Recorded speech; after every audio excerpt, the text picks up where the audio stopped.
اعوذ باللہ من الشیطان الرجیم بسم اللہ الرحمن الرحیم الحمدللہ رب العالمین وصلی اللہ علی محمد وآلہ اجمعین واللعنۃ الدائمۃ علی اعدائہم اجمعین اما بعد وفقنا اللہ وإیاکم للعلم والعمل الصالحین انشاءاللہ تعالی۔ یہاں پہ گفتگو درس نمبر 24 میں ہے اور عنوان بحث یہی چل رہا ہے کہ اہل بیت علیہم السلام کی امامت پہ کیا دلائل ہیں اور مولا علی علیہ السلام کی امامت کے دلائل میں سے جو تیسری دلیل ہے وہ حدیث غدیر ہے۔ حدیث غدیر کی روشنی میں حضرت علی علیہ السلام کی امامت 10 ہجری رسول اکرم صلی اللہ علیہ وآلہ وسلم اپنا آخری حج مکمل کر چکے اور حج سے فارغ ہو کر مکہ سے مدینہ کی طرف سفر جاری ہے، اور راستے میں ایک جگہ آتی ہے کہ جس جگہ کو غدیر کہتے ہیں، اس جگہ کا نام مقام غدیر ہے۔ وہاں پہ جب پہنچتے ہیں تو اللہ کی طرف سے قرآن مجید کی یہ آیت نازل ہوتی ہے۔ وہ آیت کیا تھی؟ سورہ المائدہ کی 67 نمبر آیت، کہ جس میں یہ ارشاد ہوتا ہے کہ یا ایھا الرسول بلغ ما انزل الیک من ربک، کہ اے رسول اس بات کو پہنچا دیجئے کہ جو آپ کے رب کی طرف سے آپ کی طرف نازل کی گئی، وَإِن لَمْ تَفْعَلْ فَمَا بَلَّغْتَ رِسَالَتَهُ، اگر وہ جو بات نازل کی گئی ہے آپ کی طرف وہ آپ نے نہ پہنچائی، فَمَا بَلَّغْتَ رِسَالَتَهُ، تو آپ نے اللہ کی رسالت کو نہیں پہنچایا، وَاللَّهُ يَعْصِمُكَ مِنَ النَّاسِ، اور اللہ آپ کو لوگوں سے محفوظ رکھے گا۔ تو یہاں سے یہ بات واضح ہوتی ہے کہ حکم آ چکا ہے غدیر کے مقام پہ کہ اس بات کو پہنچانا ہے سر عام، پھر سب کو بتلانا ہے، اور پھر اس بات کی گارنٹی بھی مل گئی، اس بات کی ضمانت بھی مل گئی کہ آپ محفوظ رہیں گے۔ لوگوں کی طرف سے جو تنقید ہے، لوگوں کی طرف سے جو حسد اور بغض ہے، اس کی وجہ سے آپ مکمل محفوظ رہیں گے۔ تو لہٰذا یہ ایک ایسا مقام ہے کہ آپ کی ذمہ داری ہے کہ آپ اس چیز کو پہنچائیں جو آپ کی طرف نازل ہو چکی ہے، اور اگر آپ نے نہ پہنچایا اس چیز کو تو پھر قرآن کے اندر یہ انداز بڑا عجیب ہے اپنے رسول کی نسبت سے کہ فَإِن لَمْ تَفْعَلْ فَمَا بَلَّغْتَ رِسَالَتَهُ، کہ اگر آپ نے اس چیز کو جو آپ کی طرف نازل کی گئی ہے لوگوں تک نہ پہنچایا تو آپ نے پھر رسالت کو بھی نہیں پہنچایا۔ یعنی جو رسول بنا کر بھیجا گیا، جو امین ہے، اس کو یہ کہا جا رہا ہے کہ آپ نے پھر رسالت کو بھی نہیں پہنچایا۔ یعنی یہ اتنا اہم حکم ہے، بہت اہم حکم ہے کہ اگر اس حکم کو اللہ کے رسول صلی اللہ علیہ وآلہ وسلم غدیر کے موقع پہ لوگوں کی طرف نہ القاء کریں، لوگوں کو نہ پہنچائیں، تو اللہ کے رسول کی جو رسالت ہے وہی ختم ہو جائے گی۔ تو یہ وہ کون سا اہم حکم ہے؟ کیا یہ حکم فقط اتنا سا ہے کہ بس لوگوں کو یہ بتلانا ہے کہ مولا علی علیہ السلام جو ہیں وہ میرے دوست ہیں، آپ سب کے دوست ہیں؟ کیا دوستی کا اعلان کرنا ہے؟ کیا یہ اعلان کرنا ہے کہ مولا علی علیہ السلام سے میں محبت کرتا ہوں، تم بھی ان سے محبت کرنے لگ جاؤ؟ کیا یہ اعلان ہے؟ اور اس کی بنیاد پہ اگر یہ دوستی کا اعلان نہ ہو، یہ محبت کا اعلان نہ ہو، تو پھر اللہ کی رسول کی طرف، اللہ کی طرف سے جو رسول کو رسالت ملی ہے وہ رسالت ہی ختم ہو جاتی ہے کیا؟ تو آئیے چلتے ہیں اس کی طرف۔ تو یہاں سے یہ بات واضح ہوتی ہے کہ قرآن مجید جس حکم کے پہنچانے کی بات کر رہا ہے وہ کوئی معمولی حکم نہیں ہے، وہ اہم ترین حکم ہے کہ جس کے نہ پہنچانے کی وجہ سے رسول خدا صلی اللہ علیہ وآلہ وسلم کی رسالت کا نہ پہنچانا لازم آتا ہے۔ اب یہاں پہ مقام غدیر پر اللہ کے رسول صلی اللہ علیہ وآلہ وسلم سے ایک تاریخی خطبے کو مختلف کتب میں نقل کیا گیا کہ اس خطبے کو ارشاد فرمانے سے پہلے تمام حاجیوں کو غدیر خم کے مقام پہ روکا گیا۔ گرمی کا شدید اثر ہے، سورج کی تپش ہے، اس کے باوجود بھی حاجیوں کو وہاں پہ ٹھہرایا گیا، اور ایک بلند جگہ بنانے کے لیے جو حاجیوں کے اونٹوں کے اوپر جو پالان تھے ان کو اتروایا گیا، ان کو ایک دوسرے کے اوپر رکھ کے ایک بلند جگہ بنائی گئی، اور اس بلند جگہ کے اوپر اللہ کے رسول تشریف لے گئے اور سب کو نظر آ رہے تھے، اور وہاں پہ اللہ کے رسول صلی اللہ علیہ وسلم نے ایک خطبہ ارشاد فرمایا۔ اس خطبے کے آغاز میں اللہ کی حمد و ثنا کی، اور پھر اسی خطبے میں یہ اطلاع دینا شروع کر دی کہ میں اب جانے والا ہوں، میں تم میں زیادہ دیر باقی نہیں رہوں گا، میرا وقت آ چکا ہے۔ اور پھر اس کے بعد نصیحتیں کرنا شروع کیں، اور نصیحتیں کرنے کے ساتھ ساتھ جب باب امامت کا دروازہ کھولا تو پہلا سوال ان سب کے سامنے یہ رکھا۔ وہ سوال کیا تھا؟ الستُ اولیٰ بکم من انفسکم، کیا میں تم سے زیادہ تمہارے نفسوں پہ حقدار نہیں ہوں؟ کیا میرا حق تمہارے اوپر تم سے زیادہ نہیں ہے؟ یہ وہ سوال تھا کہ جو امامت کے لیے ایک دروازہ تھا۔ اولا، یہاں پہ اولا بالتصرف کا سوال کیا گیا کہ کون ہے جو تم سے زیادہ تمہارے اوپر حق رکھتا ہے؟ تو یہاں پہ سب نے ایک زبان ہو کر کہا بلا یا رسول اللہ، اللہ کے رسول کیوں نہیں، آپ ہم سے زیادہ ہمارے اوپر حق رکھتے ہیں۔ تو اس کے بعد جب امامت کا دروازہ کھل گیا، سب نے اقرار کر لیا، تو اب مولا علی علیہ السلام کا ہاتھ بلند کر کے سب کو دکھایا اور فرمایا من کنت مولاہ فہذا علی مولاہ، کہ جس جس کا میں مولا ہوں اس کے علی مولا ہیں۔ اب جب یہ اعلان مکمل ہوا تو وہاں پہ جو ایک منظر تھا، وہ منظر کیا تھا؟ وہ منظر یہ تھا کہ اس اعلان کے بعد سب نے مولا علی علیہ السلام کی بیعت کرنا شروع کر دی۔ سب بیعت کر رہے تھے، بیعت کے بعد مبارکباد دے رہے تھے، اور خلیفہ ثانی کے یہ جملے تاریخ نے نقل کیے کہ کس طرح سے انہوں نے مبارکباد دی کہ بخن بخن لک یا ابن ابی طالب اصبحت مولایا و مولا کل مؤمن و مؤمنہ، کہ اے ابو طالب کے بیٹے، آپ کو مبارکباد ہو، آپ میرے بھی مولا بن گئے اور ہر مومن اور مومنہ خاتون کے بھی مولا بن گئے، آقا بن گئے، مردوں کے بھی آقا بن گئے، خواتین کی بھی آپ آقا بن گئے۔ تو جب یہ ماحول ختم ہوا اور اعلان ختم ہوا، مبارکبادیں ہو گئیں، بیعت ہو گئی، تو اس کے بعد حضرت جبرائیل علیہ السلام نازل ہوئی اور قرآن مجید کی یہ آیت لے کر اترے۔ وہ آیت کیا تھی؟ وہ آیت یوں تھی کہ الیوم اکملت لکم دینکم واتممت علیکم نعمتی ورضیت لکم الاسلام دینا، کہ آج کے دن میں نے تمہارے لیے تمہارا دین مکمل کر دیا۔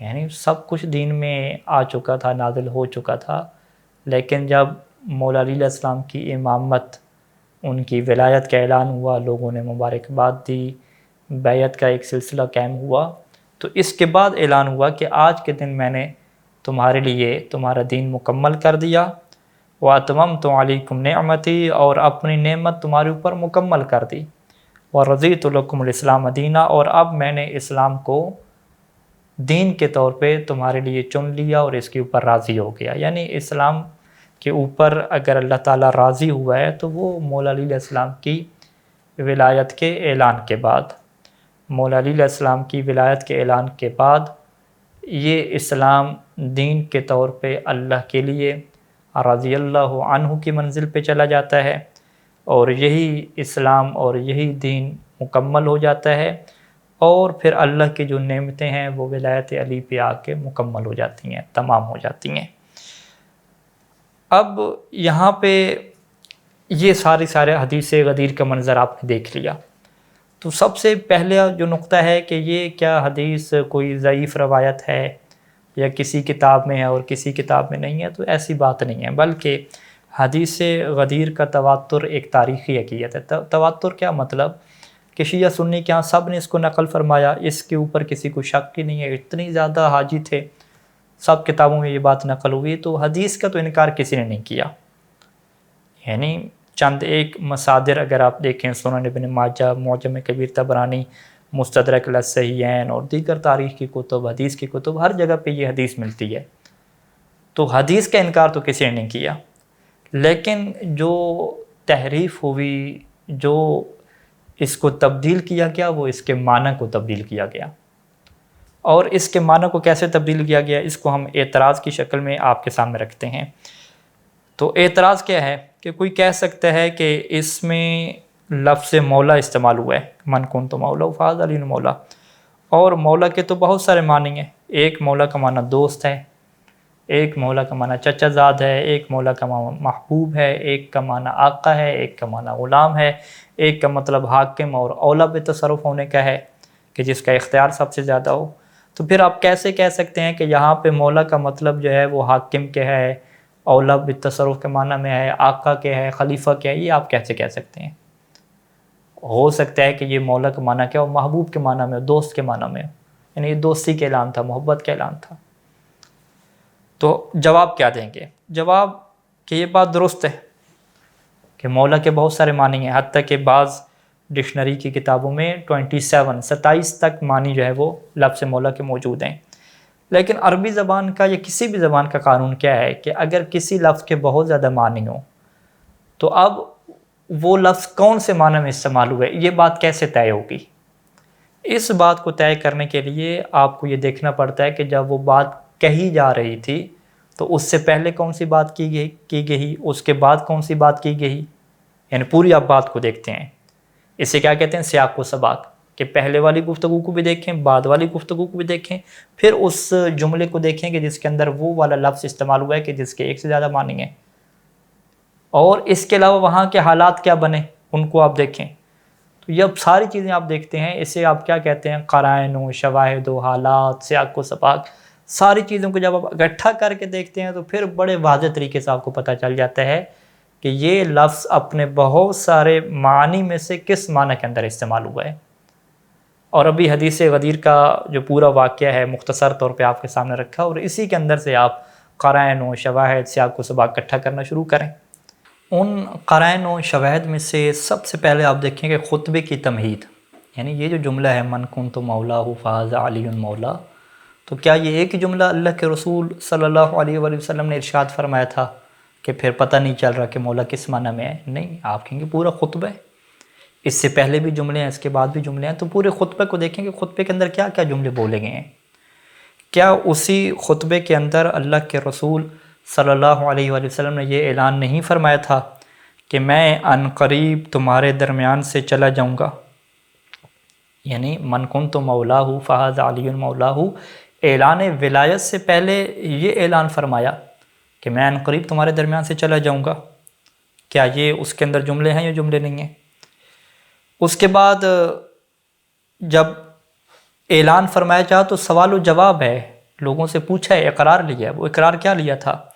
الست اولیٰ بکم من انفسکم، کیا تمہاری جانوں سے زیادہ میں تمہارے اوپر اولیٰ نہیں ہوں، میں تمہارے اوپر سب سے زیادہ حق رکھنے والا نہیں ہوں؟ تو اپنی رحلت کا اعلان کرنے کے بعد، اپنی دنیا سے چلے جانے کا اعلان کرنے کے بعد، لوگوں سے اقرار لینے کے بعد کہ میری حیثیت تمہاری اوپر کیا ہے، ان سب کے بعد یہ جملہ ارشاد فرمایا کہ من کنت مولا فہذا علی مولا۔ تو یہ کلام کا جو ایک پورا سینیریو ہے اور پورے جو حالات ہیں وہ کیا بتلاتے ہیں کہ کیا یہ فقط دوستی کا اعلان کرنے جا رہے ہیں یا اپنی جانشینی کا اعلان کرنے جا رہے ہیں؟ کیا مولا یہاں پہ فقط دوستی کی خاطر استعمال کر رہے ہیں یا اس مولا کو اولیٰ کے معنی میں استعمال کر رہے ہیں؟ اولیٰ یعنی جس کا حق لوگوں کے اوپر سب سے زیادہ ہوتا ہے، جس کی بات لوگوں کے اوپر حجت ہوتی ہے، جو لوگوں کی جان سے زیادہ ان کے اوپر حق رکھتا ہے۔ یعنی آپ صلی اللہ علیہ وآلہ وسلم نے جب یہ سوال پوچھ لیا کہ بتاؤ تمہاری جانوں کے اوپر کس کا زیادہ حق ہے، کیا مجھے زیادہ حق نہیں ہے؟ یعنی اپنی ولایت تکوینی جو لوگوں کی جانوں کے اوپر ہے، اس ولایت تکوینی کا اعلان کرنے کے بعد مولا علی علیہ السلام کی ولایت کا اعلان فرمایا۔ تو اس سیاق و سباق سے واضح ہے کہ یہاں پہ جب مولا کی بات آئی تو یہ بھی ولایت کا اعلان ہے، جیسے اپنی ولایت کا اقرار ان سے لے لیا، اس ولایت کا اقرار لینے کے بعد مولا علی علیہ السلام کی ولایت کا اعلان فرما دیا۔ اچھا، پھر وہاں پہ آپ مقام دیکھیں اور اہتمام دیکھیں کہ یہ جو دوستی کا اعلان ہوتا ہے اور محبت کا اعلان ہوتا ہے، کیا اس کے لیے یہ اہتمام کیا جاتا ہے؟ وہ اہتمام کیا ہے؟ حاجیوں کو رکوایا گیا، جتنے حاجی تھے سب کو روکا گیا وہاں پہ کہ سب ٹھہر جاؤ، انتظار کیا گیا کہ سب جمع ہو جائیں۔ سب کے اونٹوں سے جو ہے وہ پالان اتروائے گئے، اس کے بعد باقاعدہ جو ہے وہ مبارکبادی کا سلسلہ ہے، واضح طور پہ سب لوگ مبارکباد دے رہے ہیں، بیعت کا ایک سلسلہ ہے۔ تو یہ کیا جو سارا کام چل رہا ہے، یہ جو سارا ماحول بن رہا ہے، یہ فقط دوستی اور محبت کے اعلان کی خاطر ہے؟ کیا کوئی معقول انسان، عقل مند انسان اس سارے حالات کو دیکھنے کے بعد یہ کہے گا کہ جب اللہ کے رسول یہ فرما رہے تھے کہ جس جس کا میں مولا ہوں، تو وہ یہ کہنا چاہ رہے تھے کہ جس جس کا میں دوست ہوں اس کے دوست علی علیہ السلام ہیں؟ کیا مبارکباد دینے والے یہ کہنا چاہ رہے تھے کہ اے علی، آج کے بعد آپ ہر مومن مرد کے بھی دوست ہیں اور ہر مومنہ خاتون کے بھی دوست ہیں؟ کیا وہ یہ کہنا چاہ رہے تھے؟ کیا اس بات کو کوئی عقل مند اور شعور والا انسان سوچ سکتا ہے کہ کیا یہ بس دوستی کا اعلان ہو رہا تھا کہ مولا علیہ السلام سب کے دوست بن گئے ہیں، اور اس کی بنیاد پہ یہ مبارکبادوں کا سلسلہ تھا، اور اس کی بنیاد پہ یہ اللہ کے رسول کہہ رہے تھے کہ میں تمہارے درمیان سے چلا جاؤں گا، کیا میں تمہارے اوپر ولایت نہیں رکھتا، کیا تمہارے اوپر میری حاکمیت نہیں ہے؟ یہ ساری ایسی باتیں تھیں بس۔ تو یہ وہ ناقابل انکار، ناقابل تردید، کہ جس کے اندر کوئی شک و تردید نہیں ہو سکتی، وہ دلائل ہیں کہ جو مولا علی علیہ السلام کی حاکمیت، ولایت کو بالکل واضح انداز میں سب کے سامنے رکھ دیتے ہیں۔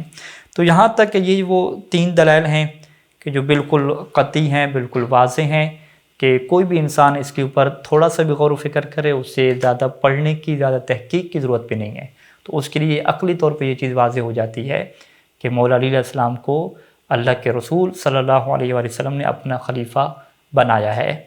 اس کے بعد قرآنی مزید دلائل بھی آپ کے سامنے رکھنے جا رہے ہیں، اور ایک ہی آیت اس کتاب میں ذکر کی گئی کہ جو سورہ مائدہ کی 55 نمبر آیت ہے، جسے آیت ولایت ہم کہتے ہیں، کہ انما ولیکم اللہ ورسولہ والذین آمنوا الذین یقیمون الصلاۃ ویؤتون الزکاۃ وہم راکعون، کہ تمہارا ولی اللہ ہے، اللہ کا رسول ہے، اور وہ ہیں کہ جو نماز قائم کرتے ہیں اور نماز میں رکوع کی حالت میں زکوٰۃ دے دیتے ہیں۔ تاریخ میں چلے جائیں، تفسیر میں چلے جائیں، سب کا اس بات کے اوپر اجماع ہے، اتفاق ہے کہ یہ آیت مولا علی علیہ السلام کی شان میں نازل ہوئی ہے۔ اور یہاں پہ جو تیسری ولایت ہے کہ جو ولی بنایا جا رہا ہے، وہ مولا علی علیہ السلام کو ولی بنایا جا رہا ہے۔ تو اب قرآن مجید کی اس آیت سے بھی واضح ہو جاتا ہے کہ جب اللہ یہ اعلان کر رہا ہے کہ میں ولی ہوں، تو اللہ یہ تو نہیں کہہ رہا کہ میں تمہارا دوست ہوں، میں تمہارا محبوب ہوں، اللہ کا رسول تمہارا دوست ہے۔ وہ اپنی ولایت کا اعلان کر رہا ہے کہ میری اطاعت تمہاری اوپر واجب ہے، میں تمہارا حاکم ہوں، اللہ کے رسول تمہارے اوپر حاکم ہیں، اور وہ لوگ حاکم ہیں تمہارے اوپر کہ جو حالت رکوع میں زکوٰۃ دیتے ہیں، جو کہ امیر المؤمنین علی بن ابی طالب علیہ السلام ہیں۔ قرآن کی یہ دلیل بھی ہو گئی۔ اس کے بعد قرآن اور حدیث کے علاوہ فقط عقل کی بنیاد پہ آ جائیں کہ اگر فقط عقل ہو اور آپ کے سامنے اللہ کے رسول صلی اللہ علیہ وسلم کے جانے کے بعد مختلف شخصیات ہوں، تو عقل کیا کہتی ہے کہ کس کو خلیفہ ہونا چاہیے، کس کو رسول خدا کا جانشین ہونا چاہیے؟ عقل، فقط عقل سے فیصلہ کروا لیں۔ اجماع امت، اکثریت امت، جمہوریت، شورا، سب چیزوں کو سائڈ پہ رکھیں، کہیں کہ عقل کیا پیمانہ معین کرتا ہے کہ کس کو خلیفہ اور جانشین ہونا چاہیے؟ تو ہر عاقل انسان یہ کہتا ہے کہ جو سب سے افضل ہوگا علم میں، حکمت میں، زہد میں، تقوی میں، عدل میں، شجاعت میں، حسب میں، نسب میں، جو ہر کمال میں سب اصحاب سے افضل ہوگا، وہی سب کا حاکم بننا چاہیے۔ عقل اس حقیقت سے ہمیشہ انکار کرتی آ رہی ہے کہ جو افضل نہیں ہوتا وہ افضل کے اوپر حاکم بن جائے تو عقل اس کو برا سمجھتی ہے، قبیح سمجھتی ہے، کہ جو آپ سے بہتر ہے علم میں، قدرت میں، شجاعت میں، آپ اس کے اوپر بڑے بن گئے ہیں اور اس کو آپ کی بات ماننا پڑ رہی ہے۔ یہ کہاں کا اصول ہے؟ یہ کون سی عقل میں، کون سی منطق میں یہ کام چلتا ہے کہ مفضول کو افضل کے اوپر حاکم بنا دیا جائے؟ کس بنیاد پہ؟ جمہوریت کی بنیاد پہ۔ کس بنیاد پہ؟ اکثریت کی بنیاد پہ۔ کس بنیاد پہ؟ چند ایک لوگوں کے کہنے کی بنیاد پہ۔ عقل کبھی بھی اس بات کو قبول نہیں کرتی۔ اور تاریخ کیا کہتی ہے؟ تاریخ یہ کہتی ہے کہ مولا علی علیہ السلام تمام اصحاب میں وہ شخصیت تھے کہ جو علم کے اعتبار سے بھی سب سے افضل تھے، جن کے پاس دانش مندی اور حکمت سب سے زیادہ تھی، جن کے پاس زہد و تقوی اور عبادت کا ایسا درجہ تھا کہ جو کسی کے پاس نہیں تھا، جن کی شجاعت اور بہادری کے وہ قصے تھے کہ جو کسی کے پاس نہیں تھے، جن کے عدل کے قصے، جن کے نسب کو دیکھ لیں، جس کے کردار کو دیکھ لیں، تمام اصحاب سے کوئی اصلاً قیاس ہی نہیں بنتا۔ ایک تو ہوتا ہے کہ انسان کہہ سکتا ہے کہ چلیں ہم تقابل کرا لیتے ہیں، قیاس بنتا ہے، قیاس تک نہیں بنتا۔ کوئی بندہ یعنی سوچ ہی نہیں سکتا کہ کوئی اور علم میں، عبادت میں، زہد میں، تقوی میں، شجاعت میں مولا علی علیہ السلام سے کیسے افضل ہو جائے، عقل سوچ ہی نہیں سکتی۔ ایک واضح روشن حقیقت تھی، اور اسی حقیقت کو مختلف لوگوں نے بیان فرمایا، اور ہم یہاں پہ جو جلیل القدر لغوی ہیں خلیل ابن احمد فراہیدی، اس کے جملے کو نقل کر رہے ہیں کہ جو ایک جملہ بیان فرماتے ہیں، اور یہ بڑا مشہور ان کا جملہ ہے کہ عدم احتیاجہ الی احد فی شیء و احتیاج الکل الیہ فی الکل دلیل علی انہ امام الکل فی الکل، کہ آپ کا، علی کا، کسی کی طرف کسی بات میں محتاج نہ ہونا اور سب کا علی کی طرف ہر بات میں محتاج ہونا، اس بات کی دلیل ہے کہ آپ سب کے ہر بات میں امام ہیں۔ آپ تمام لوگوں کے ہر مشکل میں، ہر کام میں، ہر مسئلے میں سب کے جو رہبر ہیں، سب کے جو لیڈر ہیں، سب کے جو خلیفہ ہیں، وہ مولا علی علیہ السلام ہیں۔ یہ انسانی عقل نے فیصلہ کر دیا کہ جو لوگ مولا علی علیہ السلام کے محتاج ہیں، ان کے علم میں، ان کے تقوی میں، ان کی عبادت میں، وہ محتاج مولا علی کے کیسے امام بن گئے، بلکہ مولا علی علیہ السلام ان کے اوپر ان کے امام ہیں۔ تو یہ چند ایک عقلی دلائل بھی آپ کی خدمت میں واضح ہو گئے۔ اس کے بعد انشاءاللہ گفتگو کا سلسلہ جاری رہے، تو آگے چل کے مختلف اعتراضات ہیں وہ آپ کے سامنے رکھیں گے اور ان کے جوابات آپ کے سامنے پیش کریں گے۔ صلی اللہ علی محمد و آلہ اجمعین۔ السلام علیکم ورحمۃ اللہ وبرکاتہ۔